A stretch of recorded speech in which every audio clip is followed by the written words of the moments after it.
Sir ये जो picture हम दिखा रहे हैं सुशील कुमार सिंघल जी, ये पिक्चर जो इस वक्त हम दिखा रहे हैं, जिसका एक आंख नहीं है, जिसका दाहिना हाथ नहीं है, बायां हाथ नहीं है, दोनों पैर नहीं है, इसको कहा जा रहा है कि ये बहुत खतरनाक और खौफनाक था।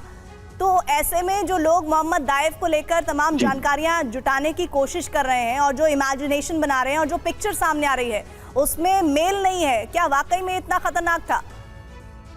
देखिए, उसने जो कार्यवाही की है उससे तो ये बहुत खतरनाक, क्योंकि दिमाग तो उसका था, उसकी बॉडी काम नहीं कर रही थी, उसका दिमाग तो बहुत काम कर रहा था। और उसने, आपने जैसे बताया कि 1400 लोगों को मार चुका है, और अक्टूबर 7 का जो बहुत बड़ा धब्बा एक तरीके इजराइल आर्मी पे लगा है, उनकी रिपोर्ट भी आई है कल कि उन्होंने माना है कि हमारी से गलती हुई, हमने जो है वी वर नॉट प्रिपेयर्ड। तो ये सिंगल हैंडेडली इस आदमी ने इनके साथ में जो इजराइल के जो इतना झटका दिया, तो क्लियरली शो करता है कि ये बहुत ही उनके लिए खतरनाक आदमी है। और जैसा कि और एक्सपर्ट बोल रहे हैं कि अगर ये इस बात में सच्चाई है तो जो लड़ाई का रुख है वो बदलने की बहुत बड़ी संभावना है। तो इसमें कोई शक नहीं है कि ये जो है बड़ा इम्पोर्टेंट आदमी, इंसान है, खासकर हमास के लिए और इजराइल के लिए, जो कि जो ये लड़ाई चल रही है उसके बीच में खड़ा हुआ है इस वक्त। अगर ये इजराइल का दावा ये सच्चा है तो आप 2-4-5 दिन में देखेंगे कि लड़ाई का रुख बदलने लगेगा। सर मैं आपके पास आऊंगी, लेकिन इस बीच आपको बता दें कि लेबनान से जाबाज रिपोर्टर TV9 भारतवर्ष के हमारे साथ सुमित भी जुड़ रहे हैं। सुमित का हम रुख करेंगे, लेकिन उससे पहले हम कुछ तस्वीरें दिखाना चाहते हैं जिसमें SB अस्थाना साहब, मैं आपको चाहती हूं कि आप प्लीज वॉल के साथ आइए। और अगर मैं सही हूं, सुमित फिलहाल बताइए ग्राउंड जीरो से क्या अपडेट इस पूरे वॉर को लेकर, इस एयर स्ट्राइक को लेकर आप दे पा रहे हैं इस वक्त?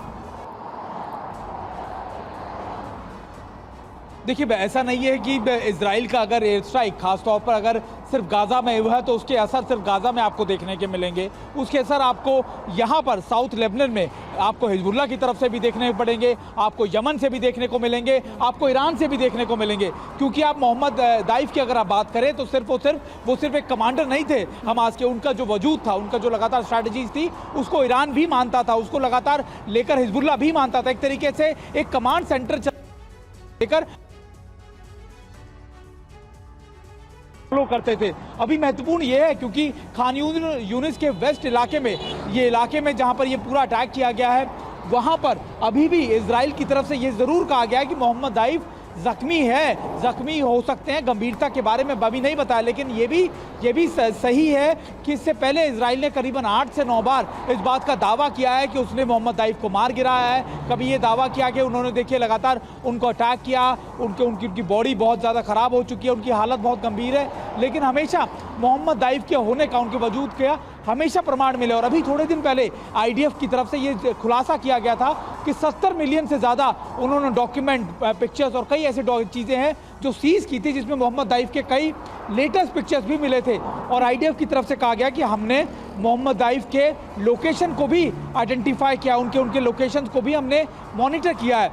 तो ये भी तय है कि IDF लगातार बनी हुई थी उनके वेयरअबाउट्स जांचने परखने के लिए, लेकिन अब तक इसकी पुष्टि नहीं हो पाई है। हमास ने इसको डिनाई किया है, हमास लगातार इस बात को डिनाई करता है, लेकिन अभी हाल में इसको लेकर वेरिफिकेशन ज़रूरी है। लेकिन अगर मोहम्मद दाइफ मारा गया है तो निश्चित तौर पर यह सिर्फ हमास के लिए नहीं बल्कि बाकी प्रॉक्सीज के लिए भी एक बड़ा सेटबैक होगा, क्योंकि गाज़ा के अंदर 9 महीने से ज़्यादा IDF को लगातार ट्रैप करके रखना और लगातार उनको वहाँ से निकलने ना देना, ये हमास की एक बड़ी, आप इसे कह सकते हैं, उपलब्धि है, उनके एडवांटेज है। और अभी जब हिजबुल्लाह लगातार IDF को थ्रेट कर रहा है, नॉर्दर्न बॉर्डर्स के अंदर लगातार अटैक कर रहा है, तब भी कहा जा रहा था कि जैसे ही IDF की फोर्सेज नॉर्दर्न बॉर्डर्स में निकलेंगी तब जो मोहम्मद दाइफ हैं बड़े एक्शंस का प्लान कर रहे हैं। तो ये एक बड़ी, आप कह सकते हैं कि एक बड़ा एडवांटेज होगा अगर निश्चित तौर पर अगर IDF की तरफ से जो कहा जा रहा है कि उन्होंने मोहम्मद दाइफ को मार गिराया है, अगर वो प्रमाण हो जाता है। देखिए, इसमें ऐसे भी देखना पड़ेगा सुमित कि इस पूरे एक्शन में जरा सी भी अगर सच्चाई है